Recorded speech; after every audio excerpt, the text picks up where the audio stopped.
নমস্কার বন্ধুরা, আজকে এপ্রিল মাসের 10 তারিখ, কিন্তু এখনও পর্যন্ত যুবসাথীর টাকা ব্যাঙ্ক অ্যাকাউন্টে ঢোকেনি।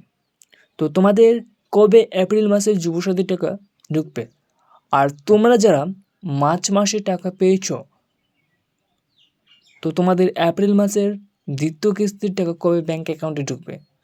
আর তোমরা যারা মার্চ মাসে টাকা পাওনি, আর তোমাদের কি একসাথে দুটো কিস্তির টাকা দেওয়া হবে? তো ভিডিওটি প্রথম থেকে শেষ পর্যন্ত দেখো। আর যদি চ্যানেলে নতুন হয়ে থাকে অবশ্যই চ্যানেলটিকে সাবস্ক্রাইব করে দেবে। আর যদি ভিডিওটি ভালো লাগে থাকে অবশ্যই একটা লাইক করে দেবে। যুবসাথীর টাকা যারা এখনও পাননি, আবেদন করেও অ্যাকাউন্টে 1500 টাকা ঢুকেনি, বড় ঘোষণা করলেন মুখ্যমন্ত্রী মমতা বন্দ্যোপাধ্যায়। শুধু যুবসাথী নয়, এদিন লক্ষ্মীর ভাণ্ডার প্রকল্পে যারা নতুন আবেদন করেছেন তাদের জন্য বড় আশ্বাস দিয়েছেন মুখ্যমন্ত্রী মমতা বন্দ্যোপাধ্যায়।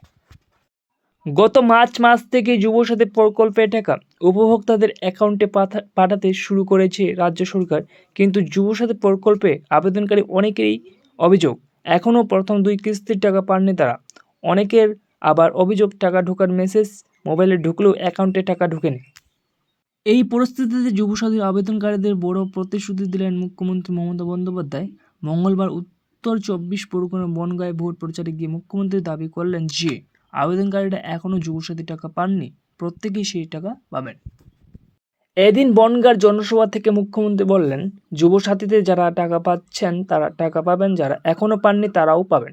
লক্ষ্মীর ভাণ্ডারে যারা নতুন করে আবেদন করেছেন তারাও টাকা পাবেন।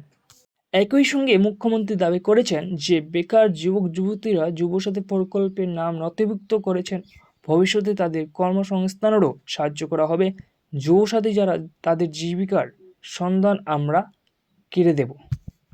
মুখ্যমন্ত্রী জানিয়েছেন, ক্ষমতায় ফিরলে তার সরকারের প্রধান লক্ষ্য হবে সবার জন্য পাকা বাড়ি তৈরি করে দেওয়া।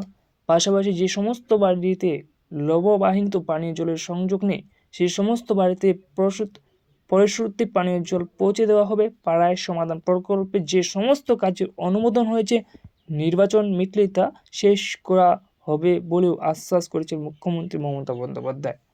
তো আজকের ভিডিও এখান থেকেই ছিল। যদি ভিডিওটি ভালো লাগে থাকে অবশ্যই একটা লাইক করে দেবে। আর তুমি কোন ডিস্ট্রিক্ট থেকে দেখছো অবশ্যই কমেন্ট করে জানাবে।